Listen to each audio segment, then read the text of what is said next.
la seguridad laboral y el derecho de los trabajadores. El caso del que vamos a hablar es el caso de Juan Pérez.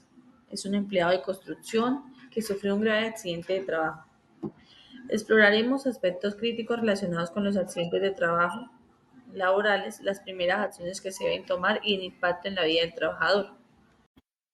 Juan no solo se enfrentó a un accidente devastador, sino también a un proceso complejo de reclamación de derechos, incluyendo la posibilidad de indemnización o pensión por invalidez. Acompáñenos a revisar este caso a profundidad, analizando las obligaciones del empleador y los pasos que deben de seguirse para garantizar la protección de los derechos de los trabajadores. Desglosaremos juntos esta situación y brindaremos información clave que puedan ayudar tanto a empleadores como empleados a entender mejor las responsabilidades de derechos en el entorno laboral. Para empezar con el análisis del caso de Juan, hablaremos un poco de los aspectos claves del caso. Primero que todo, el accidente laboral que Juan sufrió un accidente grave debido a la caída de una pieza de equipo de construcción, lo que se clasifica como un accidente laboral. Las condiciones del accidente son: el accidente ocurrió durante las labores diarias en un entorno de construcción, lo cual implica que el riesgo se presentó debido a su naturaleza. Tercero, las acciones inmediatas del supervisor actuó correctamente al comunicar el accidente y activar la emergencia médica, asegurando que Juan recibiese la atención médica inmediata. Las preguntas a evaluar: ¿cuál es el proceso para determinar el origen de la lesión? Para poder determinar este origen, debemos realizar las siguientes acciones. Primero que todo, investigación del accidente. Se debe investigar el accidente mediante la recopilación de informes de testigos, verificando las condiciones de trabajo y revisión del equipo involucrado. 2. El análisis de causas. Evaluar si hubo fallas en los procedimientos de seguridad y mantenimiento del equipo. 3. El dictamen médico. Obtener seguimiento del diagnóstico para determinar la relación causal del accidente y las lesiones sufridas. La segunda pregunta: ¿quién tiene la responsabilidad de reportar el accidente? El supervisor inmediato de Juan Pérez tiene la responsabilidad de reportar el accidente a la aseguradora de riesgos laborales y las entidades pertinentes correspondientes como el Ministerio de Salud o ARL a cargo. Sin embargo, también habrá que considerar las obligaciones del empleado en el reporte. A lo que compete en el caso de Juan Pérez, sea por indemnización, prestaciones o la pensión de invalidez, nos encontramos que según el decreto 1833 del 2016, una persona que tiene una pérdida igual o superior del 50% de su capacidad laboral a causa de un accidente de trabajo o enfermedad laboral tiene derecho a una pensión de invalidez siempre y cuando cumpla con los siguientes requisitos. 1. El origen sea laboral y ya esté reconocido por la ARL. 2. El porcentaje de pérdida sea del 50% o más, como en este caso el 50.1%.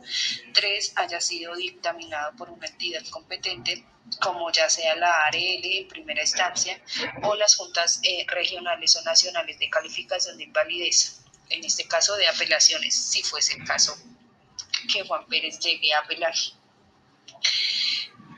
Para este caso, aplica la pensión de invalidez a cargo de la ARL y no al fondo de pensiones, por lo que es a origen laboral. No corresponde una indemnización por pérdida de capacidad laboral en este caso, porque el porcentaje supera el 50%. ¿En qué casos sí aplicaría una indemnización? Cuando la pérdida de capacidad está entre el 5 y el 49.9%, siempre que el origen sea laboral, y se paga una suma única, no pensión, según la tabla del decreto 1295 de 1994, que incluye la pensión de invalidez. Como el accidente fue por origen laboral y ya está dictaminado por la ARL, incluye un pago mensual vitalicio mientras se mantenga la invalidez, una asistencia médica y rehabilitación, auxilios técnicos y terapéuticos, cobertura del grupo familiar en algunos casos. Para este caso, ¿qué debería hacer el trabajador?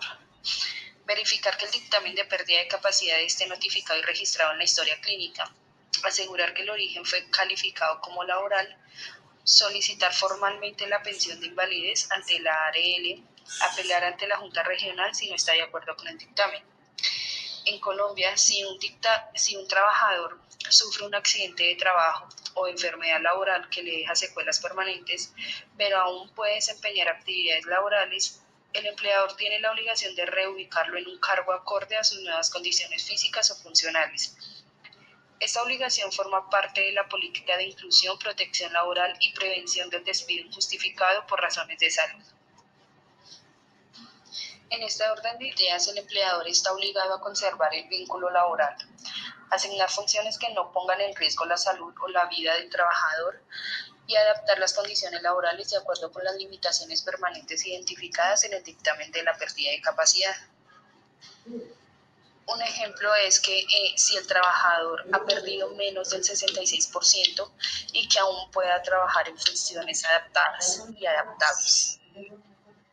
Cuando hablamos de la adaptación del puesto de trabajo, se debe realizar ajustes razonables como cambios en la jornada o turnos, modificación de tareas o ritmos de trabajo, adaptación ergonómica de herramientas o mobiliario, reducción de cargas físicas, ubicación en tareas más seguras. Estas adecuaciones son exigidas por la normativa de salud y seguridad en el trabajo y deben estar soportadas por conceptos médicos.